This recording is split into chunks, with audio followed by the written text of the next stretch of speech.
नमस्कार साथियों। अब हम इस कड़ी के आखिरी वीडियो के साथ बातचीत के लिए आपके सामने मौजूद हैं।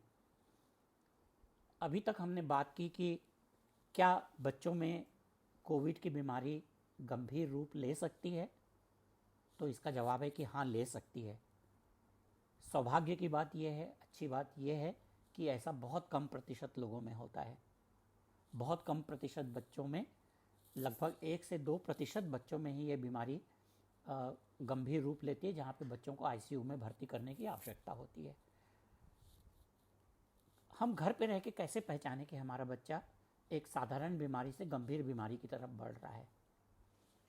तो अगर आपके बच्चे का बुखार 4 या 5 दिन से ज़्यादा चल रहा है, खास करके अगर बुखार की तीव्रता अधिक है, बच्चे का खान पान प्रभावित हो रहा है, बच्चे की जागरूकता पर असर हो रहा है, बच्चे की सांस की रफ्तार तेज हो रही है, उसकी पसलियों में खिंचाव पड़ रहा है, आपका बच्चा इरिटेबल हो रहा है, और सबसे महत्वपूर्ण बात, अगर पल्स ऑक्सीमीटर पे आपके बच्चे का ऑक्सीजन का प्रतिशत 94-95% से कम हो रहा है, तो ये निश्चित मानिए कि अब आपको घर पर नहीं रहना है।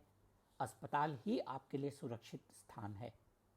तो जो भी आपका कोविड सेंटर है जहाँ बच्चों की देखभाल होती है, कृपया वहाँ पर जाइए। बच्चे को आप घर पे मत रखिए।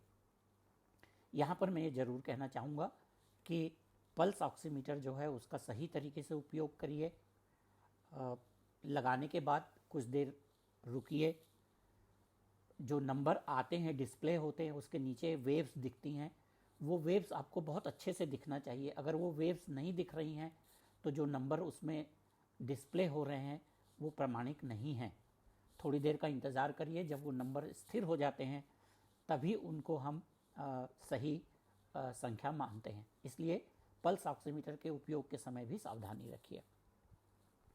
इस पूरी चर्चा के बाद आपके मन में ये प्रश्न जरूर आ रहा होगा कि हमारे पास आखिर बचाव का साधन क्या है।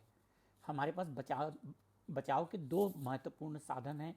एक है जो कोविड एप्रोप्रिएट बिहेवियर, जिसके बारे में सब लोग लगातार बातचीत बहुत अच्छे ढंग से कर रहे हैं।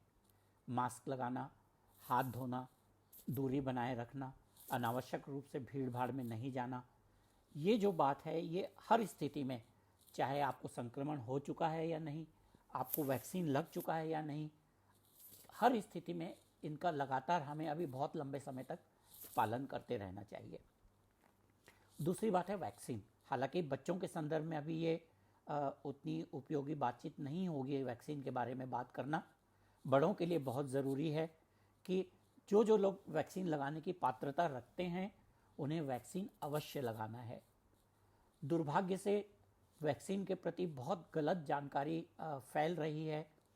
लोग ये बात महसूस नहीं कर रहे हैं कि 2 डोज लगने के बाद भी पॉजिटिव आना कोई अनहोनी बात नहीं है।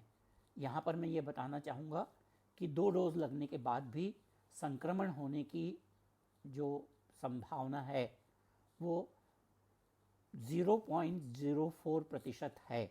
उसका मतलब होता है कि अगर 1 करोड़ लोगों को वैक्सीन लगी है तो लगभग 4000 लोग अभी भी पॉजिटिव आ सकते हैं। पॉजिटिव आने का मतलब है कि वैक्सीन ने आपको संक्रमण से नहीं बचाया, जो कि हम सब लोग वैज्ञानिक तथ्यों के आधार पर जानते हैं कि हमारे जो वैक्सीन उपलब्ध हैं वो हमें 100% सुरक्षा नहीं देती हैं। इसलिए संक्रमण आपको वैक्सीन के बावजूद भी हो सकता है और हो रहा है।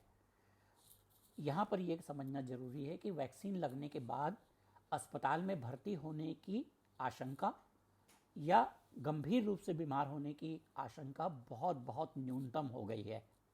ये 0 नहीं है, ये बात हम स्वीकार कर रहे हैं, लेकिन 99% से ज़्यादा सफलता को 1% से भी कम आशंका से तौल के देखिए, आपको किसका पलड़ा भारी लगता है।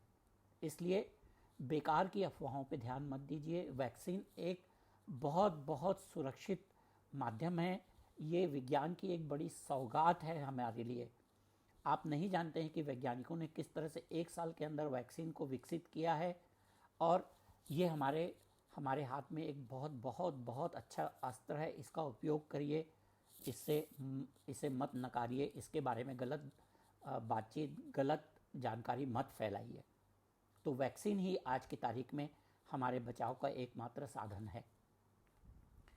अभी बहुत सारे पालक महिलाएं हमसे ये प्रश्न करती हैं कि क्या गर्भवती महिलाएं और स्तनपान कर रही महिलाएं को टीकाकरण करना चाहिए या नहीं करना चाहिए। भारतवर्ष में अभी जो अनुशंसा है उसके आधार पर गर्भवती महिलाओं और स्तनपान करने वाली महिलाओं को वैक्सीन नहीं लेना चाहिए। यहाँ पर मैं ये ज़रूर स्पष्ट करना चाहूँगा कि अभी विश्व में इसके बारे में थोड़ा मतभेद है। कुछ देश जहाँ पे मरीज़ों को जानकारी देकर और उनकी सहमति लेकर इस तरह की वैक्सीनेशन की जाती है, ज़रूर उस दिशा में लोग अग्रसर हैं। हो सकता है कि ये भारतवर्ष की जो अनुशंसा है उसमें सुधार हो, उसमें परिवर्तन हो। जब नई जानकारी होगी तब हम नई जानकारी के साथ आपके समक्ष फिर से प्रस्तुत होंगे। तो हम संक्षेप में यही कहना चाहेंगे कि जो कोविड बिहेवियर है, एप्रोप्रिएट बिहेवियर है और टीकाकरण है, यही दो माध्यम हैं हमारे पास बचाव के। कोई भी उपलब्ध दवा आज की तारीख में हमें संक्रमण से बचाने में या संक्रमण को गंभीर होने में नहीं बचाती है। बच्चों में बीमारी हो रही है, उनका प्रतिशत पहले से बढ़ा है, लेकिन गंभीर बीमारी का प्रतिशत अभी भी बहुत कम है। घर पर रहकर अपने मन से या अनधिकृत प्रिस्क्रिप्शन के आधार पर दवाइयाँ मत लीजिए। कोई भी दवाई प्रमाणिक नहीं है। रेमडेसिविर की बहुत सीमित उसकी उपयोगिता है। स्टेरॉइड केवल अस्पताल में सुरक्षित है। और अपने विवेक का इस्तेमाल करिए, अपनी एंग्जाइटी के लेवल को कम रखिए। हम लोग आपके लिए लगातार उपलब्ध हैं। आपको कोई भी आशंका हो तो आप हम लोगों में से किसी से भी इसके बारे में चर्चा कर सकते हैं। प्रामाणिक बातों को मानिए। जो बात बहुत ज़रूरी नहीं है कि जो बहुत तीव्रता से सब लोग फैला रहे हैं वो सच है। सच धीरे फैलता है, अफवाह बहुत ज़्यादा तेज़ी से फैलती है। इस बात पे ध्यान रखिए और सुरक्षित रहिए, अपने आप को सुरक्षित बनाइए। धन्यवाद, बहुत बहुत धन्यवाद।